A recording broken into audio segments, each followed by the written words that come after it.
Good evening, Blue Jay families.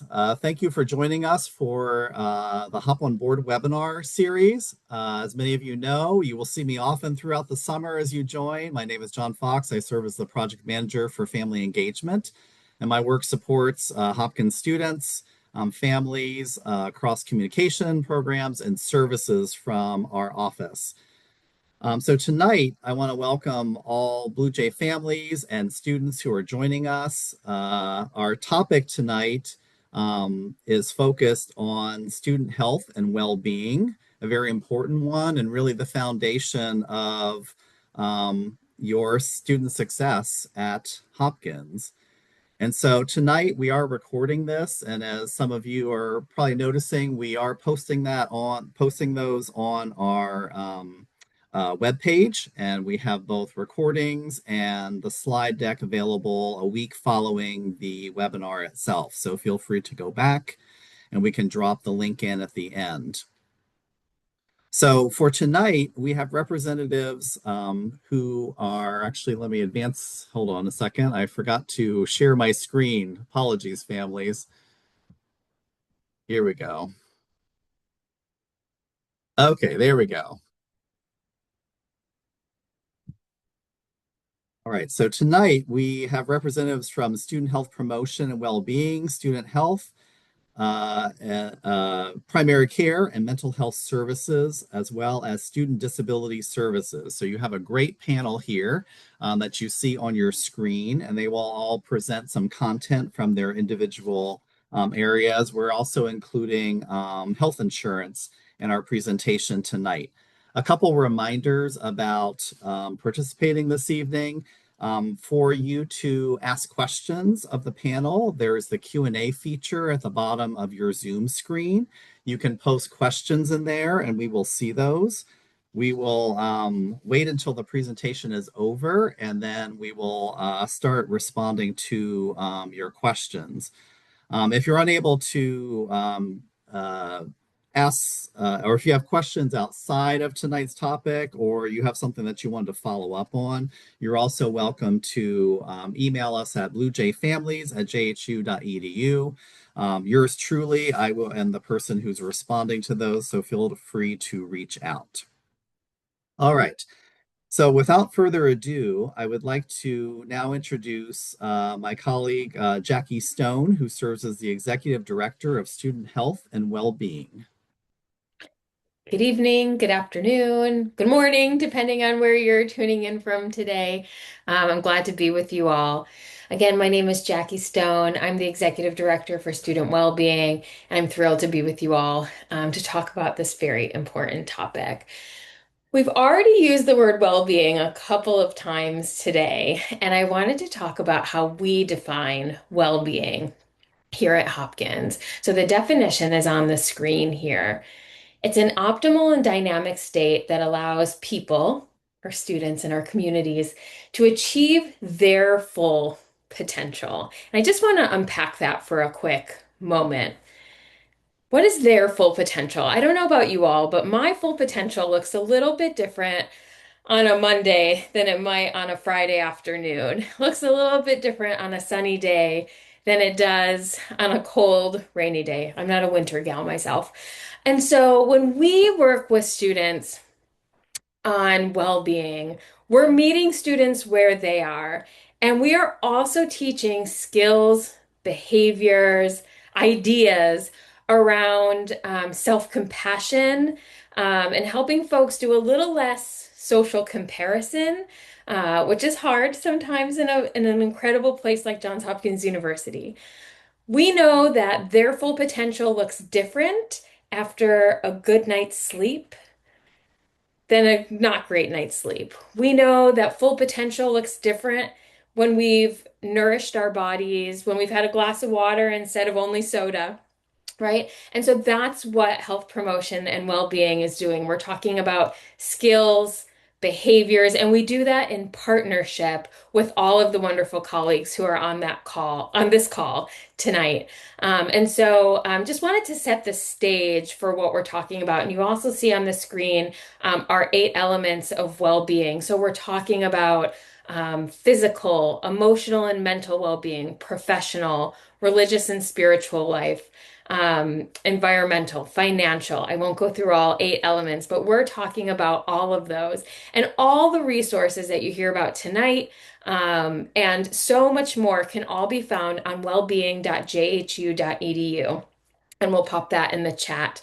So that is where all of our services can be found, as well as ways for folks to get connected to a variety of other um, resources that are adjacent to our offices and just things connected to the resources. So just wanted to set the stage for where we're going tonight as we use this term well-being, and we hear it a lot, and it's so much more than what you might think of massages and things like that. It's not this indulgence. It's exactly what John said, the foundation for academic success.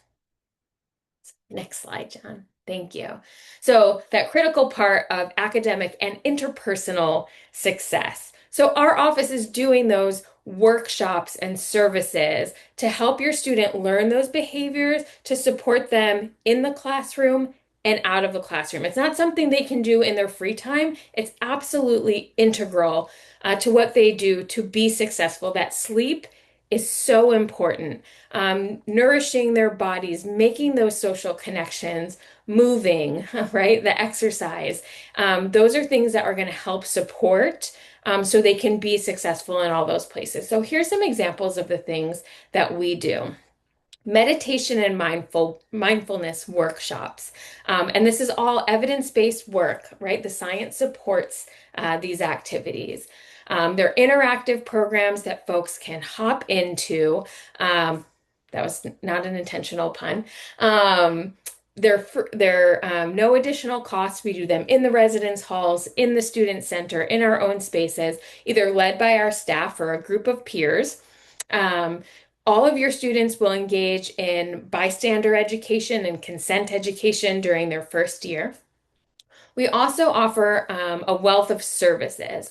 So students can engage in health and wellness coaching with certified coaches in our staff, and they can just go online and sign up for coaching. We do individual and group alcohol and drug education. We have confidential staff who provide sexual assault resources, and they can also get free safer sex products in our office. So this is just an example, and again, you can find this more in our on our website as well. Next slide, please. Again, that wellbeing.jhu.edu is that central portal for all of our resources. And in addition to the resources, you can also find a robust blog. Anything that comes out from the university to students related to any communication related to health and wellness will be archived on our blog there, as well as a variety of other like health literacy communication, other fun things that we offer related to nutrition. We have just a great blog. We have an Instagram, and our well-being email is there as well, that you can communicate with us on well-being topics right now. Pre-entrance health requirements, a lot of stuff is happening in that email. But just whenever folks, you or your student have questions, we field them there. And I think Oh, yeah, my final tips before we transition over to mental health services. If you wanted any takeaways from my area tonight, it would be encouraging students to start thinking about some of those well-being behaviors now, right? What are some things that help them be successful in high school that they want to carry with them? And what are some of those things that they maybe could leave behind that aren't so useful? So if your student was super social and they want to keep doing that, awesome. Social connections, wonderful. If they maybe didn't cultivate great sleep habits before and they think that's going to be wonderful, think again. And so, how can they start thinking about their sleep, their eating, moving their body? Maybe you've never had a gym membership before, and now they'll have full access to the beautiful O'Connor Rec Center. And so, how might they want to start thinking about cultivating those habits? They can work with a coach to um, to start those habits, those routines. Maybe it's just about drinking an extra glass of water each day. And so really start normalizing having those conversations with your student. And there's a website called collegeparentsmatter.org that you can sign up for a free newsletter. It's produced by another organization, but it's really wonderful. They just send in a quarterly newsletter, how to talk with your students at kind of critical times around breaks, kind of high impact, like alcohol times potentially. And so, highly recommend that. But I really want you to normalize having your student ask for help. Our most successful students on campus ask for help and utilize those resources. So, thank you so much. I'll be on for the whole time. We'll help answer questions, but I want to turn things over to my wonderful colleague, Dr. Jennifer House, to talk about mental health services. Thank you so much, Dr. Stone. Hi, everyone. I'm Jennifer Howes. I use she, her pronouns, and I'm the Chief Mental Health Director for Student Health and Wellbeing here at Hopkins. So welcome and so exciting that your students are going to be joining us. I have my own student who's headed off to college this fall, so I'm right here with you in this really exciting time. So I'll be sharing information about the many mental health resources that we offer to help support your students in their transitions, in managing perhaps an existing mental health related condition. And so the best way, in addition to checking out our website, which has lots of information in great detail about all of our programs, you can also check out things like our groups on the Wellbeing website. We'll refer to that many times this evening. So access to mental health services is free and easy and confidential. The first step is generally to make an initial consultation appointment. These are 20 to 25-minute appointments that are generally done by telehealth via Zoom to get to know what the presenting concern or the question or issue might be, and then making recommendations for next steps in care. We offer goal-oriented individual therapy. We don't have specific session limits, but we focus on kind of identifying a goal and working on that kind of brief term. We also do single session consultation, which is kind of called solution sessions. And this is kind of like therapy one at a time, really designed to help folks get started on whatever concern or issue that they have in a very action-oriented and solution-focused way. We also provide psychiatric evaluation and medication management. We have both psychiatrists and psychiatric nurse practitioners on staff. We offer a whole range of skills-based workshops, drop-in groups and therapy groups, everything from a traditional kind of process therapy, group therapy, to a range of different groups related to anxiety management. We have a chronic illness group that we co-facilitate with our partners in primary care, and a whole range of skills-based workshops around procrastination and a whole variety of different topics. We also have 2 occupational therapists on staff. They work in our assessment, occupational therapy, and neurodiversity practice. And so this is great for helping to support student needs around kind of their occupation as a student. We also offer chat with a counselor, which is a very low barrier way to get connected to counseling without filling out a lot of paperwork. It's really designed to help people kind of access and get directed to resources.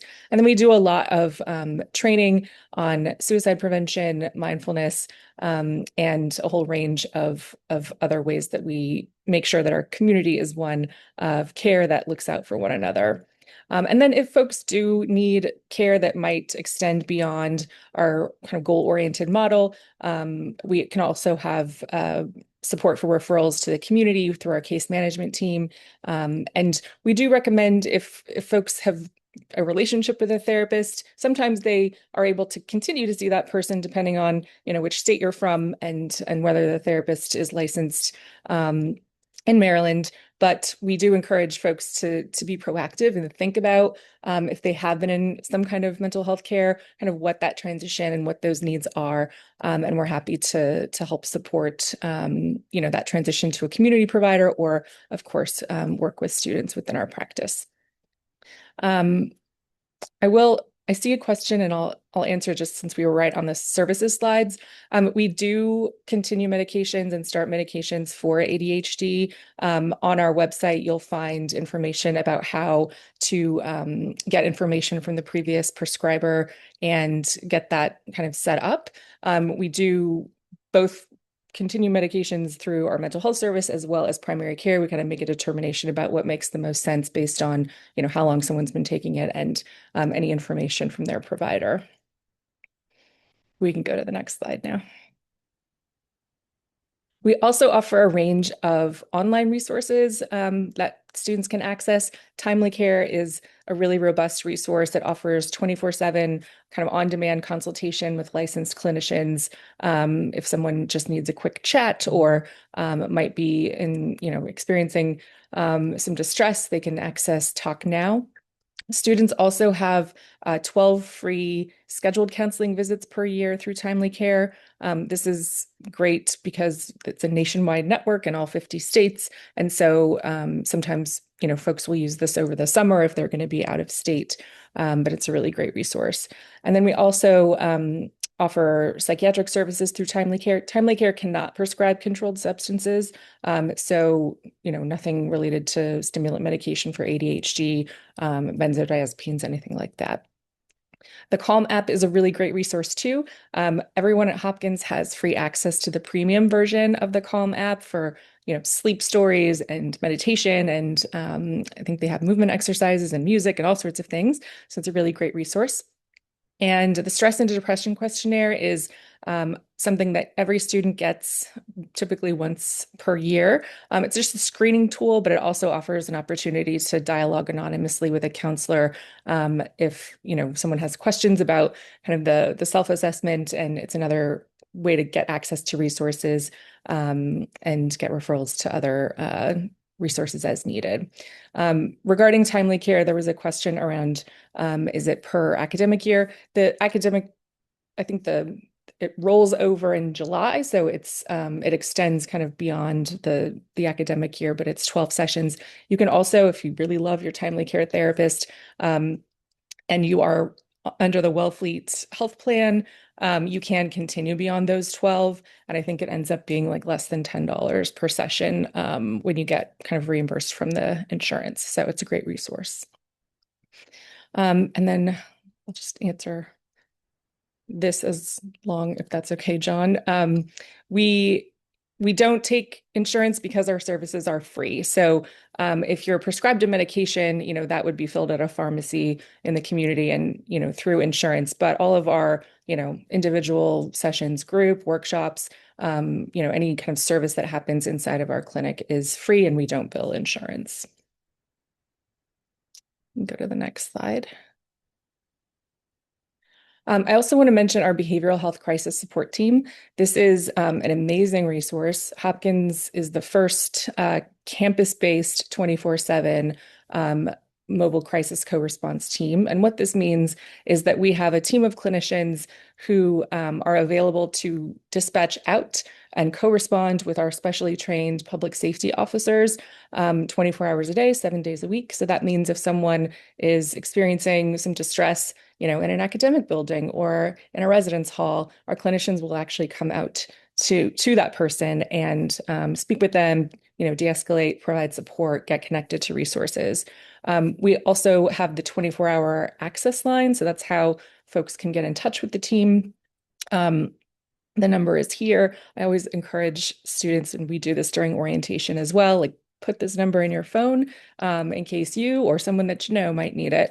But that line is answered by our crisis team, and we don't dispatch out for every call, but we have that capability, and so encourage folks to keep that number. I think that I guess I do have a couple more. So our clinic locations, we have mental health services at Homewood. That's the campus where your students will be joining us, of course. And this is the closest clinic. It is also the case that folks can access care at any of our clinics. So sometimes students will do, a lab, experience or work with someone from the medical campus, we also have the clinic in East Baltimore, and we also have the clinic in Washington, D.C. So folks can go to whichever clinic they wish or that's most convenient to them. And all of our services are available both in person and via telehealth. I think yes, so the electronic health record, you may have already your student may have already logged into their health record. I know my colleague Alexandra will be talking more about health forms and vaccinations and all of those things. But we do share an electronic health record with primary care so that we can practice integrated care. And this really helps facilitate communication and collaboration with our students and make sure that we can send secure messages and they can get access to their visit notes and things like that and schedule appointments. So you'll hear more about that in just a moment as we transition over to Alexandra Morel. Thank you, Jennifer, for talking about mental health. I am Alexandra Morel. I'm a family nurse practitioner, and I'm the Associate Director of Primary Care at our Homewood location. And happy to talk about all the pre-arrival information and just our services here on campus. Okay, so as Jennifer was sort of already alluding to, we have multiple locations, but our sort of flagship largest location is on Homewood campus. It's in Homewood Apartments, which is a sophomore residence hall. So while some kids sometimes think we're a little far apart, we are actually in one of our dorms. You can see our website there. We are open 8:30 to 5, Monday, Tuesday, Thursday, and Friday, and Wednesdays, 1 p.m. to 5 p.m. Similar to mental health services, we offer both in-person and telemedicine appointments. You must be in the state of Maryland or DC to have a telemed visit. We also have 2 additional locations where we're located with mental health services. One is in East Baltimore, so that's sort of the hospital campus where we have our professional schools of medicine and nursing and public health, and some of your students might be doing research there. And then there's another one in DC where occasionally undergrads actually do a semester sort of abroad, and they can utilize those services interchangeably. And also, actually, our nurse practitioners and physicians often work at multiple sites. We also utilize Timely Care for the medicine side, and that's available 24/7, 365 days a year in all states. So it's often a good choice if someone's home for the holidays and they no longer work with their pediatrician or something like that. So next slide. Okay, so Homewood services, but really this is, true for all of our primary care services, is high quality confidential healthcare to all eligible students. And so your undergrads coming in are eligible students. There's no fee for provider visits, regardless of the type of insurance you have. I can already see there's a lot of insurance questions coming up, but just to understand, anything that happens within our clinic and that stays within our clinic is free. So to see one of our physicians, our nurse practitioners, our dietitian, any of our nurses, all of those things are just sort of part of the tuition. The only time that we utilize insurance is if we're sending something out. We're sending blood out to Quest. We're sending your child out to see a specialist, like an orthopedist or a cardiologist, and then your insurance goes with them. Services offered include obviously acute and chronic illness. We do allergy injections. So if your child has been having allergy injections at home, they can work with us and bring their serums, and one of our nurses does that. We do a lot of international travel consults and a lot of immunizations. We'll do physical exams, routine immunizations. We also do gender affirming care, PrEP, and a whole range of contraceptive visits, including long-acting reversible contraception. We have an on-site lab, so we can do a lot of point of care tests. So if your child becomes sick with, a sore throat and we're worried about strep or mono, we'll do those tests free of charge in office. We can also test for flu, COVID, all that sort of stuff, but we also draw labs and send those to Quest. We have a medication dispensary. It's different than a pharmacy. So We can't fill outside prescriptions, but if your student child comes to us and we determine they have strep throat or another infection, we have a dispensary, which is pretty much at cost at what we can buy. And we can sell them medications, or always we can send those to a pharmacy via prescription. We also have an over-the-counter vending machine in our lobby area. And these are, again, at cost, things like ibuprofen or nasal spray or Flonase or COVID tests. We even have Narcan, naloxone in there as well for 1 penny. So we can go to the next slide. Okay, so there were already questions about this. So your first interaction with our health system really is the pre-entrance health requirements. All incoming students need to complete, not just undergrads. It is a requirement for every student. The deadline is July 15th. And so, if there's a reason your child is at summer camp, they're a counselor at summer camp, and they're not coming back till the end of July, or something else, certainly let us know. But we really try to get all forms in July 15th because it is a manual process of reviewing it and making sure that everyone is compliant. There is no physical examination required. You don't have to go in and get sort of a pre-op or a physical, but we do need, and there's a whole list of required vaccines that must be done before you come in. You have a choice of either having your healthcare provider fill out a pre-fill form that you fill out with their immunizations, or sometimes you can get an official immunization record and submit that as well. So the first step is to encourage your children to log into the health web portal to complete the online health forms and upload the pre-entrance health forms with the vaccine history records. It's really important for them to both enter the dates of all their vaccines and then also enter the proof that they had those vaccines done. That will speed up the process significantly.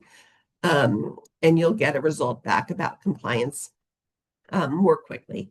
We also, certain students from countries with a high burden of tuberculosis need to provide TB testing. We only accept blood-based tests, so either a QuantiFERON Gold or a T-Spot. We do not accept PPDs. So like those little pricks that you would get and go back to have that read 48 to 72 hours are not accepted because they're not as reliable. Okay. Thank you. Okay. So health emergencies, those happen. And if your student has a health emergency when on campus, they can call 911. And the JHU Public Safety will sort of be dispatched on all 911 calls. If it's not sort of that level of emergent, they're not bleeding out or they're worried they've broken a bone, they can certainly always call Public Safety at 410-516-7777, and they will get this information during orientation as well. During the semester, there is a student-run EMT service called HERO that responds to all calls, along with a security or public safety, and often as well, the Baltimore City Fire Department EMS team comes out as well. If your student is having a health emergency and is unable to communicate. So if we found a student, maybe a friend called something in, or they're not able to communicate, staff will attempt to reach their emergency contact. The nearest emergency room when you come for orientation, you'll see is very, very close. It's actually sometimes closer to some residence halls than even our clinic. It's a MedStar Union Memorial Hospital. There's also several nearby urgent care centers, and we have more information about that on our website. But the first call often for what happens to our students is when we are closed, they can always just call our main number. So that's 410-516-3311. That's actually the phone number to reach both primary care and mental health services. So just one number, and then they sort of follow a phone tree if they want primary care or mental health services and their location. But after hours, that number will be connected with our on-call nurse triage service. And so these are registered nurses that will speak to your student, and determine sort of what level of care that they need. So maybe that will be, you need to go to the emergency right now. We're going to call 911 for you. Or maybe that's like, sounds like you might have a cold. Here's some home care tips that you can, that they suggest, and you can call back if you're not feeling better. Please note that our triage nurses follow up on all of those calls. So we get a report for every call to our on-call nurse triage service.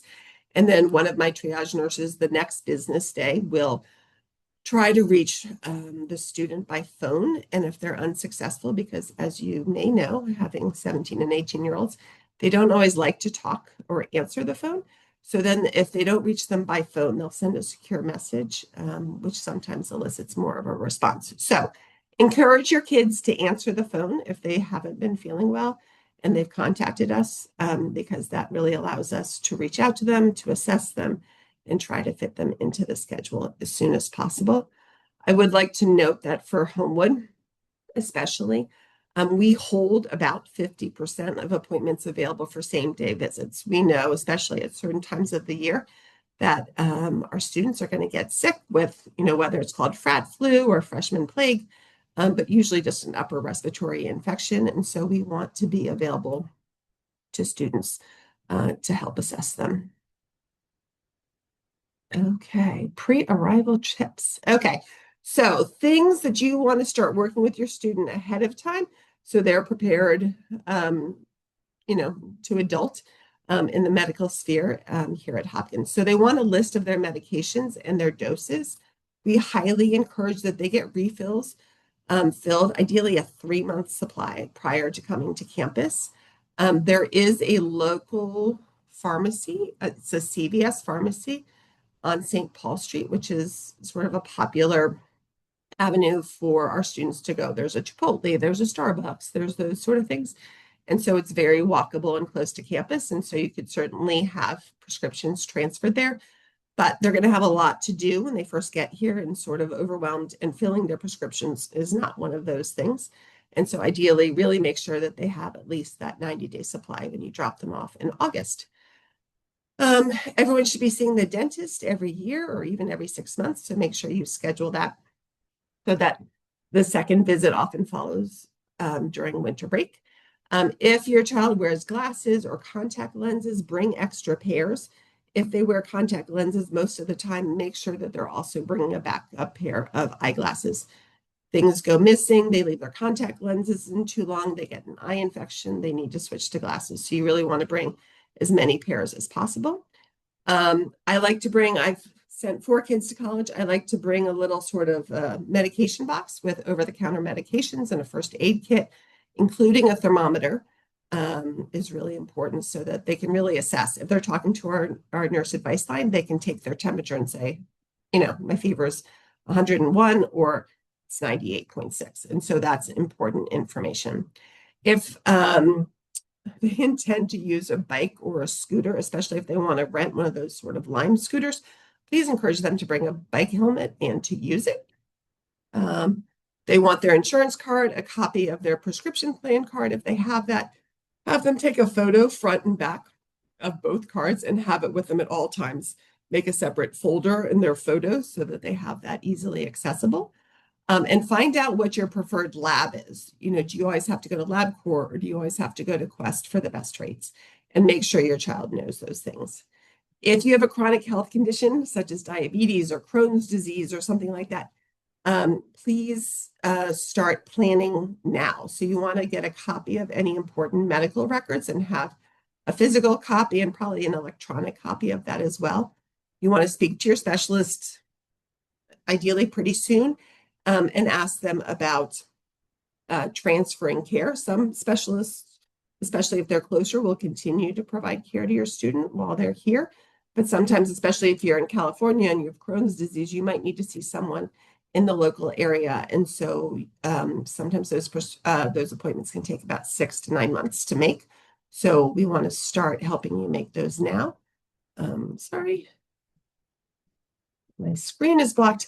And you want to try to schedule as an appointment as soon as possible. We encourage that you look at your insurance card, find providers in the area. But if you do have questions, you can certainly reach out to me about that. And we have a referral team who can help you as well. Okay, resources. This is just a great list of resources, and I think they've been put in the chat as well. But this is our main website. The Wellbeing, it's off of the Wellbeing site, just on primary care, and it lists a whole bunch of information. There's information there about the pre-entrance health forms, and then how to send emails. And then it links as well to the portal, which has an abundance of information. You can use the portal to communicate with providers. You can use the portal to upload your vaccines. You can use the portal to make appointments, right? You may know from your students, they don't actually like talking on the phone. And so being able to make an appointment online is a very, very popular option. So I think that's it for me. And I know there were lots of questions, which I'll try to answer now, but I'd like to introduce Jamie Carl. She works for our student and learner benefits team. So while we use insurance, she is the insurance person. And so take it away, Jamie. Thank you.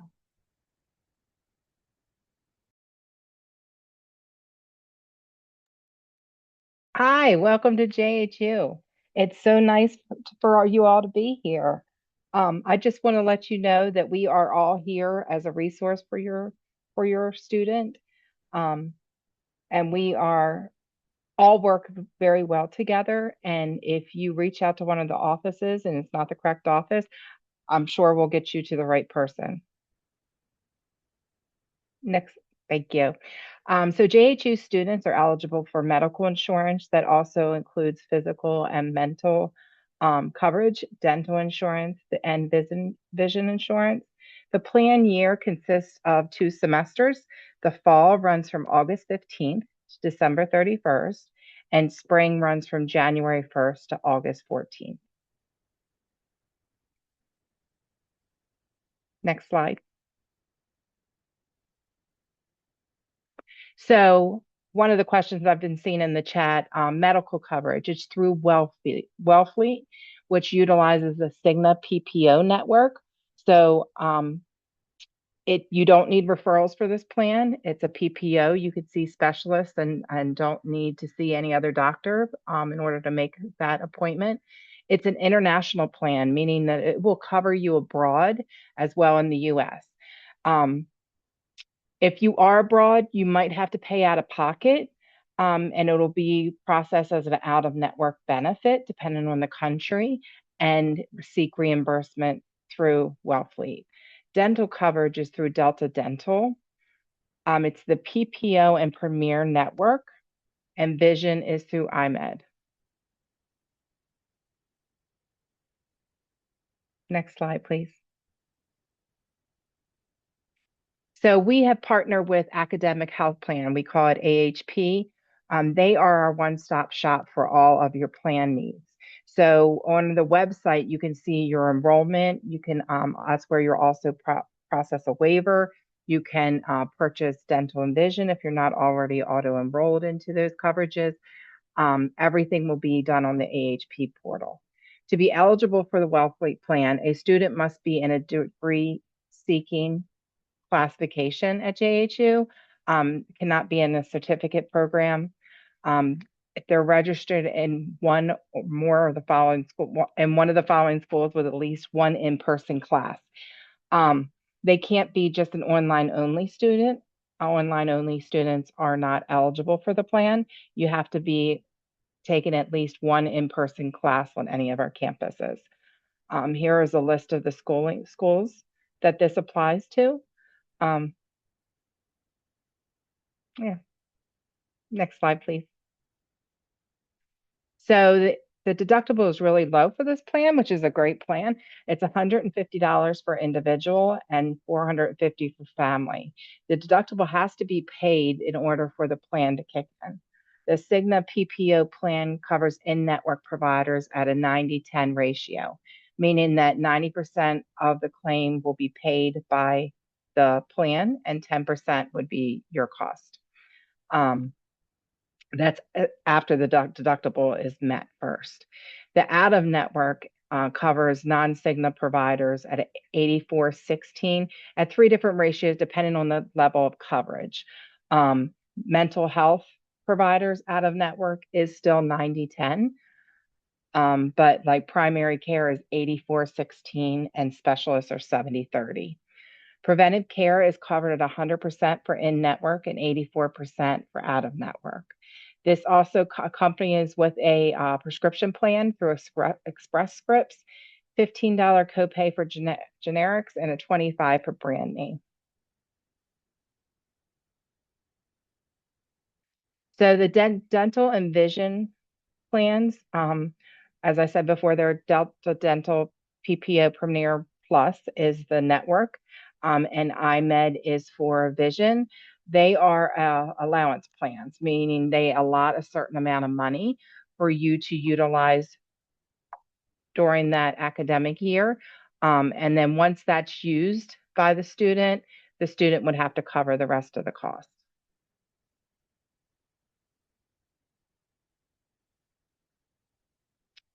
So full-time degree-seeking students who are attending at least one in-person class will be auto-enrolled into insurance. If they have other insurance, you have to opt out each year. So our annual enrollment period is from July 1st to September 15th for fall. Waivers will not be accepted after the deadline. So if you have another plan, you need to waive out of the JHU plan during open enrollment. So that's July 1st to September 15th. You would do that on the AHP site. You need to provide proof of your other coverage. Could be your ID card. It could be a copy of your plan document. It has to have your ID number because we verify the coverage through a clearinghouse.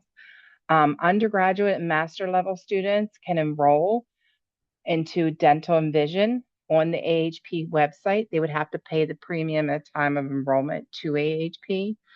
PhD students are auto-enrolled into dental, vision, and medical. You can access the portal at AHP by their website or else there's a link under the benefits tab in the SIS account. So you can also access it that way. So your coverage dates for the academic year of 26-27 begins on August 15th and it ends on August 14th. It's split up between 2 semesters. That's how it's billed as well. The premiums will be added to the SIS account for fall and for spring. If you waive out of coverage, you only have to do it once per year during that open enrollment period between July 1st and September 15th. We will not accept waivers past September 15th. We give everyone 2.5 months to waive out of the coverage if you have other coverage. So that's ample time to submit the waiver. If you have any problems with obtaining the documents, feel free to reach out to us. We'll help you in any which way we can. And incoming international students will be auto-enrolled into medical insurance. Dental and vision can also be purchased on the website or through the portal, and you would have to pay the premium to AHP directly as well. So students on an F1 or J1 visa will not be eligible to waive out of the medical coverage. Those are sponsored visas with JHU, and we are ultimately liable. So in order to stay in compliance, we do not allow you to waive out of the coverage. Visiting students will be provided, they have to self-enroll on the portal, upload a copy of their appointment letter, and pay the premium to AHP at time enrollment.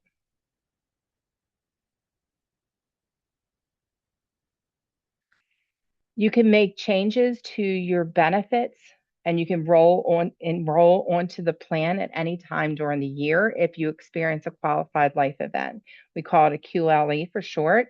If you take action within 30 days of that event, it could be marriage, it could be loss of coverage, loss of employment. A lot of students, when they turn 26 and are no longer eligible for the parents plan, they process QLEs to come back onto the JHU plan. Any type of any one of these actions that I have listed on this slide. If you take action on the AHP website within 30 days of losing coverage, you can enroll into the JHU coverage. You just need to provide some type of documentation of that event. If your spouses or your children are moving to the US for 3 or more months, you can enroll them into the plan as well. As I said before, we are a resource for you. We are here to help you in any which way, which needs you have. Feel free to reach out to us. And I look forward to working with your students. And I want to pass it over to my colleague here in Student Disability Services, Nicole Hope Wilson. Thank you so much, Jamie. Well, welcome. So again, my name is Nicole Hook Wilson, and I'm the Senior Director for Student Disability Services at our Homewood campus. And so we welcome all of our scholars and families, and you're just really excited that you've chosen Hopkins as your institution of higher education. A wonderful opportunity to learn, grow, and just as important, to have fun. So let's get started in terms of student disability services. We are commonly referred to as SDS. And so I'm going to break that down for you a bit as you see on your screen. So in terms of students, we work with our traditional undergraduate as well as graduate students with documented disabilities in our Whiting School of Engineering, our Krieger School of Arts and Sciences, as well as our Peabody Institute. And the D stands for disability, which is a physical or mental impairment that substantially limits one or more major life activities. And the S is for services. We provide a variety of services, which includes promoting accessible and equitable student experiences through our leadership and collaboration with campus partners to proactively remove barriers, raise awareness about best practice, as well as just fostering an appreciation of disability.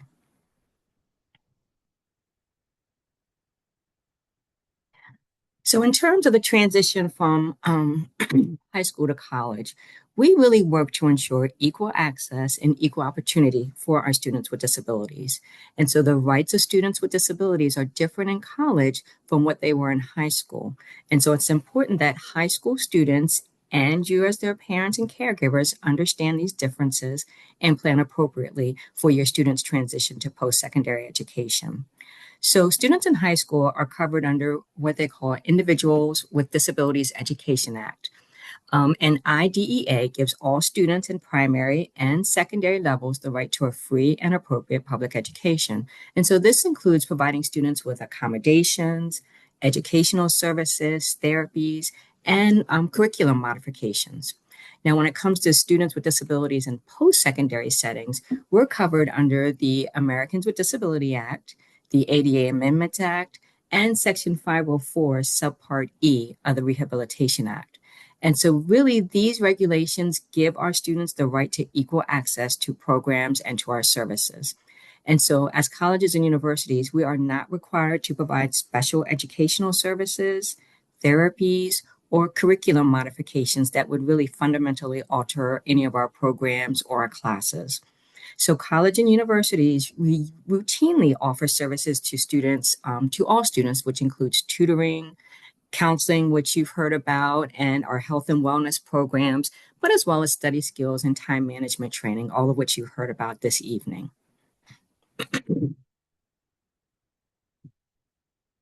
So in terms of who is eligible, our office supports the entire range of disabilities, which includes autism, learning disabilities, mental health disabilities, sensory disabilities, physical disabilities, and medical disabilities. So as you can see, not all of these disabilities are obvious.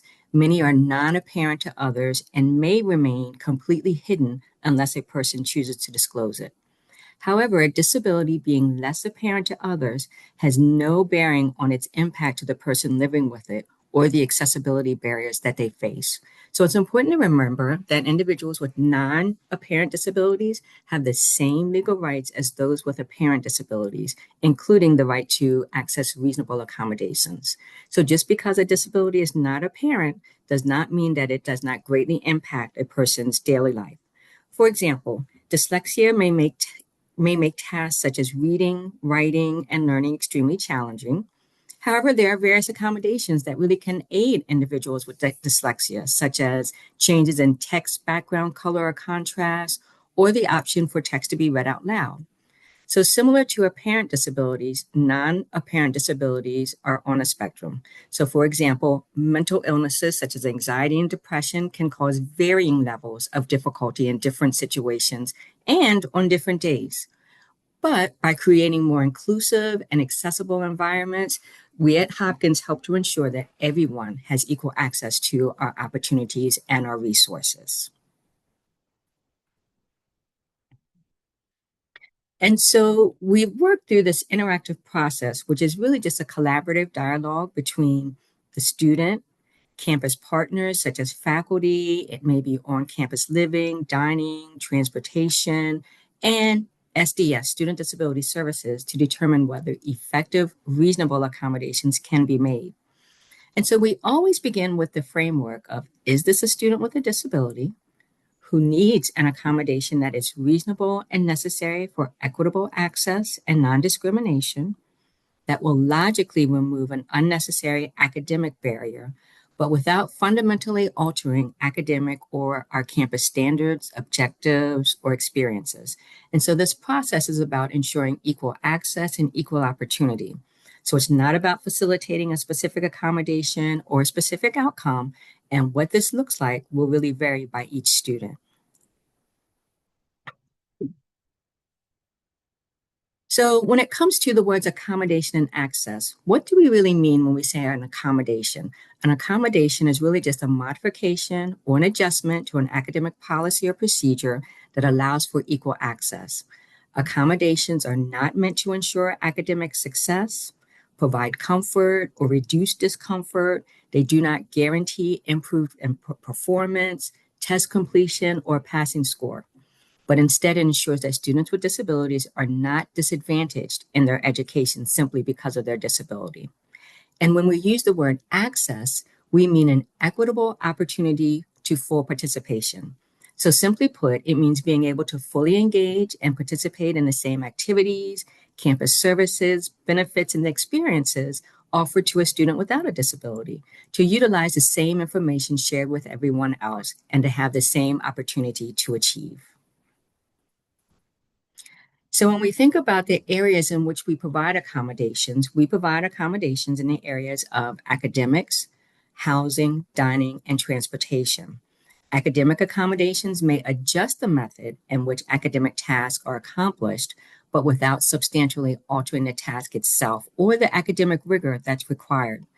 So academic accommodations are there for access. Again, they do not ensure academic success. And some examples may include maybe extended time for exams or quizzes, or maybe taking an exam or quiz in a distraction-reduced testing environment. When it comes to housing, we provide comparable, convenient, and accessible housing to students with disabilities, and housing accommodations can be requested while recognizing that the purpose of on-campus living is not for studying or alleviating all fears, anxiety, stress, or discomfort, or having control of your environment. But some examples of how housing accommodations may include a full-size refrigerator within the suite to store medicine, or a room assignment close to a communal kitchen. When it comes to dining, students with food allergies or food sensitivities may rise to a disability, and the meal plan offered by us to students may need reasonable modifications. But accommodations would not be appropriate if our dining program is accessible, but the student is dissatisfied. And so dining accommodations may include access to a kitchenette. And as far as transportation, we provide accessible transportation for students with disabilities who require assistance traveling within our Homewood campus. And so notice in each of my examples, I say may apply because accommodations are individual and tailored to meet each student's particular access needs. So getting started with SDS is really crucial for ensuring that students with disabilities have that equal access to education. So by completing the online AIM application and providing supporting documentation, students can request specific accommodations tailored to their needs. Accommodations are determined based on a combination of sources. Documentation really is essential to the process. It may include records of receiving accommodations at past institutions. You may use our own Hopkins documentation form that provides guidance about the information needed and can be completed by your qualified provider. Any reports, assessments, and letters from clinicians and/or psychologists are also accepted. We say medical records should not be submitted as they may contain information that is not needed. We only need information pertinent to disability and to accommodations. And so when you think in the K through 12 system, they use documents such as a 504 plan or an individualized education plan, IEP, or a summary of performance, SOP. Those can be submitted as documentation as long as the information provided describes the current impact of the condition and makes a relevant connection between the disability and the accommodation being requested. So the next step in the process is that you must meet with an SDS advisor, which allows for a discussion about our SDS policies and procedures, available accommodations for access, and how SDS can really support your access to education. And so during this meeting, we will ask clarifying and probing questions to really understand the impact of disability and really how to effectively remove barriers. And so just remember, SDS is about ensuring equal access and equal opportunity and not about facilitating a specific accommodation. And so this interactive approach is really necessary to ensure each student's unique needs are being addressed effectively. And we put this in place so that each student really understands their rights and the accommodations available to them. So in terms of contact information, you can see there, you can stop by our office located on the Homewood campus and Schaffer Hall, room 101. You can call our office at 410-516-4720 or email us at studentdisabilityservices@jhu.edu. You can also find a wealth of information on our web pages at studentaffairs.jhu.edu/disabilities/. You can also follow us on Instagram at JHU Disability Services HWD. I will now turn it back over to our host, John. Wonderful. Thank you so much, Nicole. And thank you all panelists for a great presentation. I know we're getting towards our time boundary here. We have been answering questions as they've come in. Many of you have great questions, and some of them are probably specific to your situation. So we've been responding to those. Please keep in mind that you can also reach out to me at Blue Jay Families at JHU or each of the individual services that presented here tonight. And as a reminder, we will have our slides and recording posted by next Wednesday on the webpage for Hop on Board webinars. So what I wanted to do just quickly, panelists, are there any last thoughts having seen the questions coming through or anything that you want to leave our participants with this evening?